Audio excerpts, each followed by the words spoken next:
Imari ya murusha 3,000. 3,000 yes. Yeah. Yangeri pai. Yanga iri muchigaba. Imari yani. Imari yanzvadzi yangu yakandichengetesa. Hanzvadzi yenyu yakakuchengetesa imari. Yakandichengetesa. But murume wangu haazvizivi. Murume wenyu anga asingazive kuti haazvizivi. Madhiri edu tiri 2. Yeah. Saka kureva kuti tsano vanoita magadzi ekunochengetesa mari mumba memukuwasha asi mukuwasha asingazivi. Zvivindi munozvodha kupi naimi? Saka murume makatomuudza here kuti imimi mashaya mari? Handimuudze nekuti haazvizive, ndikutoshiya ndotangira papi ndosaka ndauya kwamuri munhu waMwari. Ko hanzvadzi yenyu? Handina wandati ndaudza, ndauya kwamuri munhu waMwari mundipe zano. Yeah. Watch this. Zvakanaka kuti munhu asazive, zvakafanana nekuti vari kuti murume wavo asazive. Zvinoitika. But mbororai maoko murume wavo.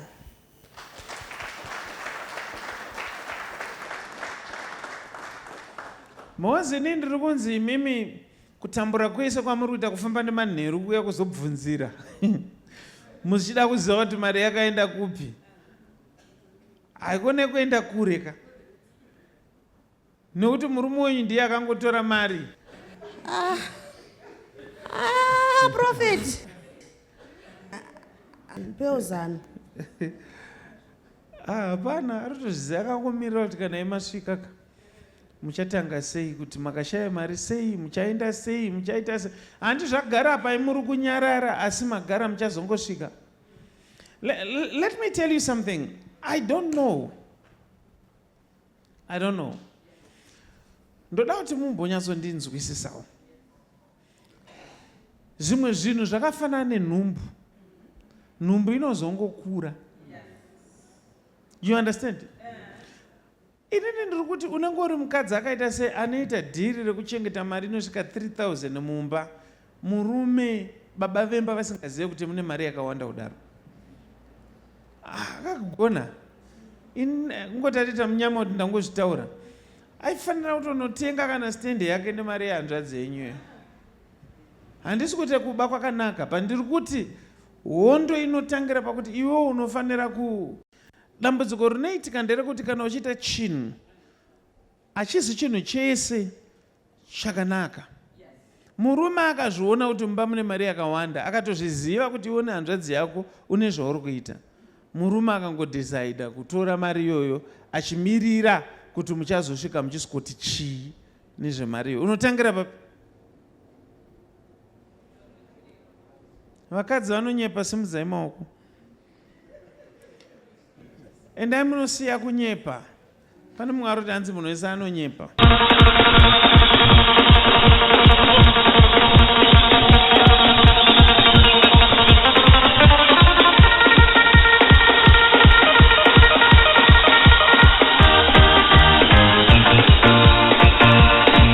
Kwekwe Revival Night na Prophet T. Freddy. Kwekwe Revival Night, musi weFriday 29 May 2026 kubva na 9 p.m. kusvika kwaedza. Ibungwe Friday 29 May 2026 Kwekwe Sports Arena 445 off stand number 13119 Faraday Newton Kwekwe opposite Salmona Gardens. Ndo patinenge tiri. Kune vanoda kuona munhu waMwari 1-on-1, mukana unenge uripo. Tibatei nhasi pa 0778 059 270 0778 059 270 WhatsApp number 0786 318 886 0786 318 886. Goodness and Mercy Ministries, the home of prophecy, deliverance, word and prayer.